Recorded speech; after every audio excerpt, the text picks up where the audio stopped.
Hello everybody, and I'm Mengucci here for the decks of the weekend. It is Monday, and I said I wouldn't be able to record this Monday, but I misunderstood my flight hour, and it's actually I'm departing at 1 p.m. to go to the United States. I'm gonna be going to an event and then to SCG Dallas, so it's gonna be exciting. I'll definitely keep you updated on the social media. But let's get into this deck of the weekend because I don't have much time. The Mere Shadow, two decks, two very cool decks that made the top 8 of the Saturday Challenge. The Mere Shadow and Rakdos Shadow.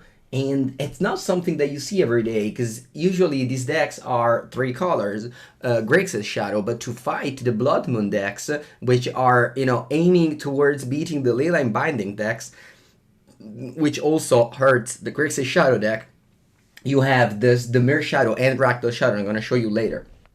But anyway, this is basically Blue Red Murktide, but instead of playing Ragavan, Lightning Bolts, and etc., you play with Shadow, you play with Fatal Push, you have Stray Ray to grow your Shadow, as well as Joining the Lock, which is an extra counter spell. Of course, you don't play Expressive Iteration, that hurts a little bit, of course, but yeah, you fight Blood Moon by just fetching up your basics.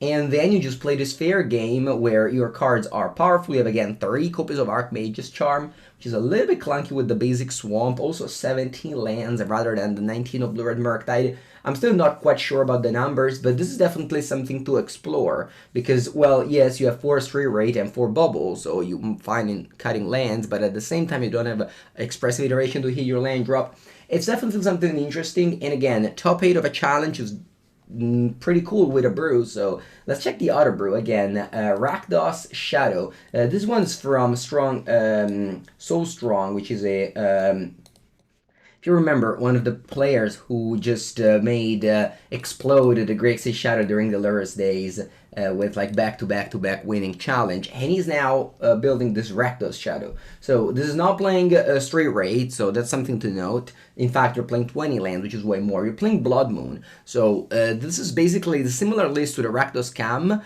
but it's cutting all the scam cards to play Delirium package of Anoli Heath, Channeler, and Mishra's Bubble. So again, you don't have the scam cards, but most of the other deck is the same. You're playing with Shadow. So again, this is a card that it's very good against decks that don't hurt you, because what you do is you just hurt yourself and then you just drop this large creature. Against the decks that hurt you, it's a little bit weird because you actually like want to shock yourself with Blood Crypt, but at the same time you don't want. So it really puts the pressure on you to decide how to play and sequence those cards.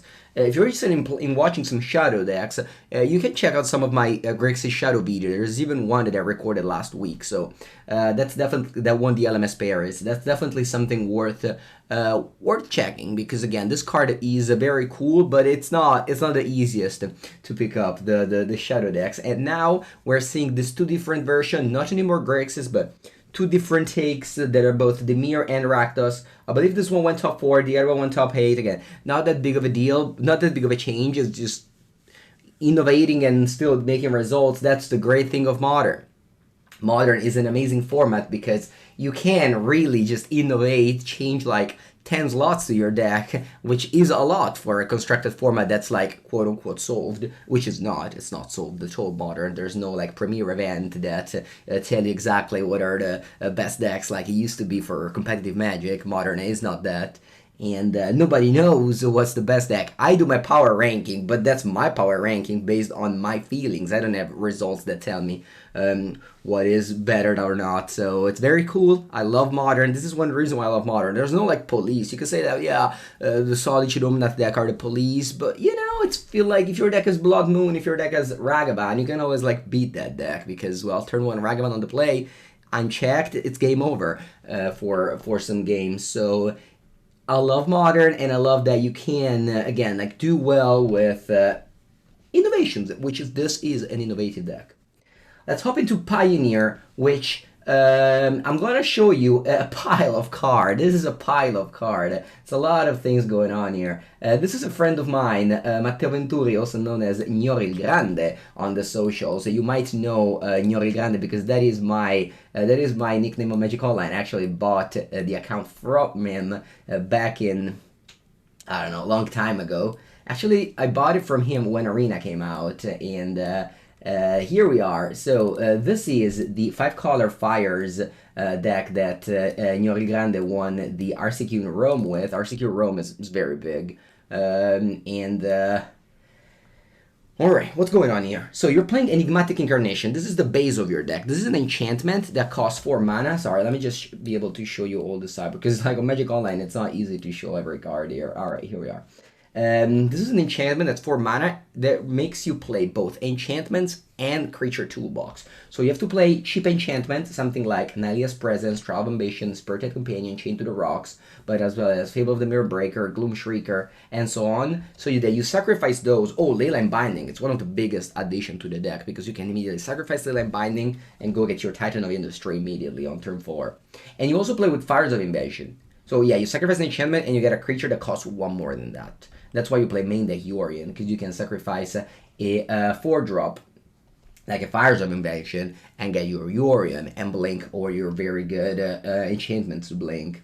Nalia's Presence is sick with Leyline Binding, because any land, even if you go like Forest, Woodland Cemetery, you put a Nalia Presence on Woodland Cemetery, now your Leyline Binding costs 1 mana, because Nalia's Presence gives your land every type. So that's like something like the Changeling plus the various things. And then you, of course, Fable with Mirror Breaker deck. So the mana base of this deck is wild. I didn't pay attention to it. Of course, building mana bases like this is very hard. People usually just net deck from each other. No one really builds it.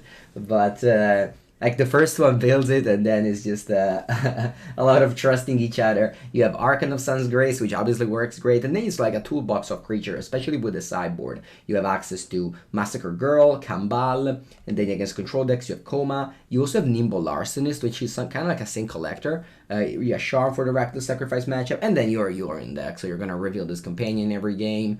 And yeah, you're just gonna try to grind your opponents through. You even have Sarah Paragon, she's a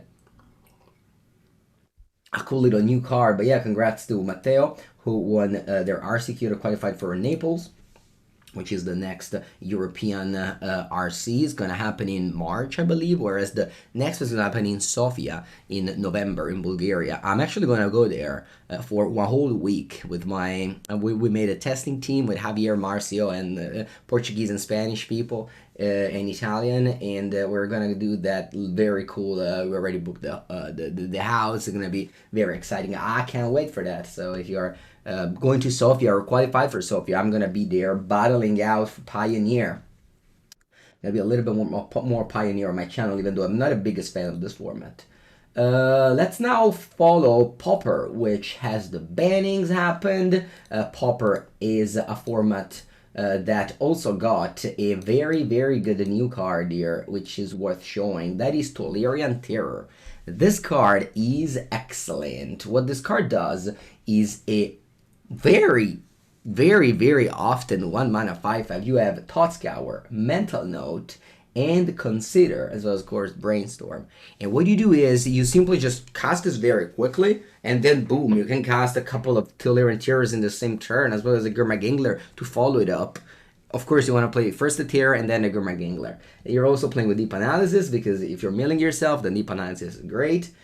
Snuff Out is free removal spells, and this mana base is used to play with Ash Barrens and Swamp in the past, you might remember. As it has Cat to Death. Now you play 8 tap land, Contaminate Aquifer. That is another Underground Sea tapped. So both Contaminated Aquifer and Ice Tunnel will let you cast Snuff Out on turn 1 with just a top land.